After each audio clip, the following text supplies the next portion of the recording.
Pernah nggak sih ngerasa bosen sama lembar kerja siswa yang ya gitu-gitu aja, cuma cetak, isi, kumpul? Nah, saya Edi Wiharjo dari kanal Pakarti. Dan kali ini kita bakal bongkar tuntas gimana caranya mengubah lembar kerja kertas yang statis itu jadi sebuah pengalaman digital yang seru dan, yang paling penting, interaktif. Udah siap? Yuk kita mulai! Oke, ini dia agenda kita hari ini. Pertama, kita bahas dulu kenapa lembar kerja kertas itu punya banyak keterbatasan. Terus, kita masuk ke solusinya, yaitu ELKPD. Nah, ini bagian serunya. Saya bakal tunjukin langkah-langkah praktisnya, mulai dari mendesain materinya sampai menambahkan interaksi. Terakhir, kita lihat hasilnya gimana, dan pastinya gimana caranya Anda bisa langsung coba bikin sendiri. Oke, kita mulai dari bagian pertama ya, era lembar kerja kertas. Kayaknya kita semua tahu lah ya, gimana terbatasnya media yang satu ini. Coba deh, lihat perbedaannya. Di sebelah kiri, ya, lembar kerja standar. Mungkin diagram rangkaian listrik. Hitam putih, statis. Sekarang lihat yang kanan. Wow, penuh warna, bisa diisi langsung. Dan, lihat itu, ada nilainya, terkoreksi otomatis. Nah, transformasi dari kiri ke kanan inilah yang akan kita pelajari bareng-bareng. Dan ini masalahnya bukan cuma soal tampilan loh. Coba kita bayangin jadi muridnya. Setiap hari dikasih lembar kerja yang monoton, pasif, pasti bosan kan?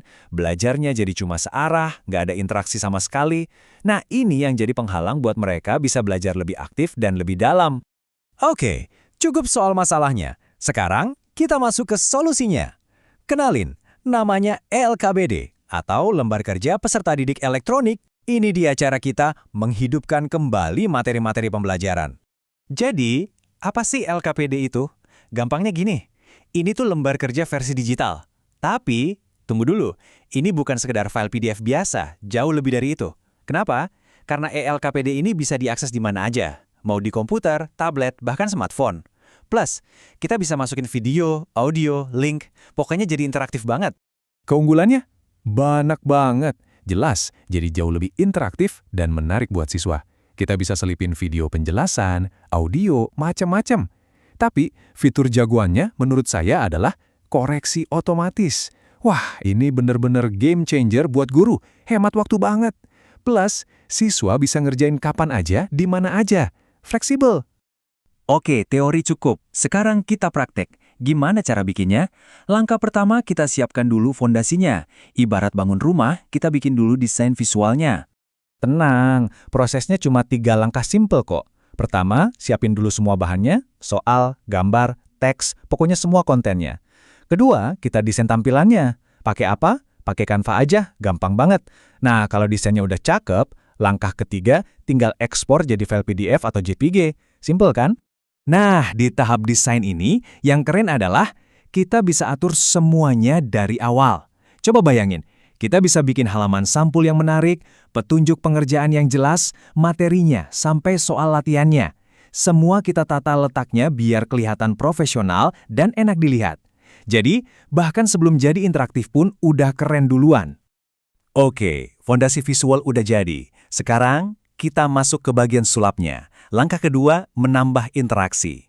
Dan alat sulap kita hari ini adalah Live Worksheets. Disinilah desain statis kita tadi bakal kita kasih nyawa. Caranya gimana? Gampang banget. Pertama, buka situsnya liveworksheets.com. Bikin akun kalau belum punya, terus tinggal unggah file PDF atau JPG yang tadi udah kita desain. Anggap aja ini kanvas digital kita. Jadi, apa sih yang dilakukan Live Worksheets ini? Intinya, platform ini mengubah total file kita. Dari yang tadinya cuma bisa dilihat atau di-print, sekarang jadi lembar kerja yang wow, bisa diisi, bisa dikoreksi, dan bahkan dinilai otomatis sama sistem. Keren kan? Dan ini bagian paling pentingnya. Anda nggak perlu jadi programmer, nggak perlu ngerti coding sama sekali. Serius, caranya cuma gambar kotak di area jawaban, terus ketik perintah super simple di dalamnya. Udah gitu doang. Nah, ini beberapa contoh perintahnya.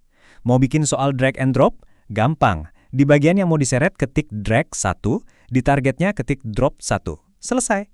Mau soal menjodohkan pakai panah? Ketik join 1 di satu titik, dan join 1 lagi di pasangannya. Kalau pilihan ganda, lebih gampang lagi.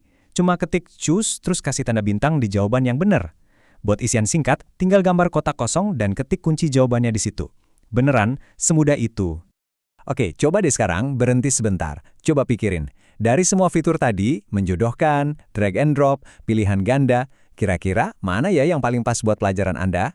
Coba bayangin, gimana soal-soal Anda bisa jadi lebih seru pakai cara-cara ini? Oke, kita udah lihat cara buatnya. Sekarang, gimana hasilnya? Apa sih dampak nyatanya di kelas, baik buat siswa maupun guru? Buat siswa, ini keren banget. Kenapa? Karena mereka dapat feedback instan. Begitu klik selesai, nilainya langsung keluar. Kling, jawaban yang salah dikasih tahu, yang benar juga. Jadi mereka bisa langsung belajar dari kesalahan. Proses belajarnya jadi cepat banget. Nah, kalau buat guru gimana? Data ini nunjukin responnya positif banget. Lihat aja, di aspek fasilitas pendukung, nilainya sangat baik. Artinya apa? Artinya fitur-fitur di platform ini beneran ngebantu dan gampang dipakai. Ujung-ujungnya, beban guru buat ngoreksi tugas jadi jauh lebih ringan. Nah, kita udah lihat nih prosesnya, udah lihat hasilnya juga. Sekarang, giliran Anda. Yuk kita siap-siap buat bikin LKPD pertama Anda. Jadi, kalau ada satu hal yang perlu diingat dari pembahasan kita hari ini dia, kekuatan transformasi. Kita bisa loh mengubah selembar PDF sederhana jadi sebuah pengalaman belajar yang benar-benar menarik, interaktif, dan yang pasti efektif. Oke, itu dia pembahasan kita kali ini. Terima kasih banyak udah menyimak bareng saya, Edi Wiharjo, di kanal Pakarti. Saran saya, jangan ragu buat mencoba ya, karena langkah kecil ini bisa jadi perubahan besar buat pengalaman belajar siswa-siswa Anda. Semoga bermanfaat dan selamat berkarya.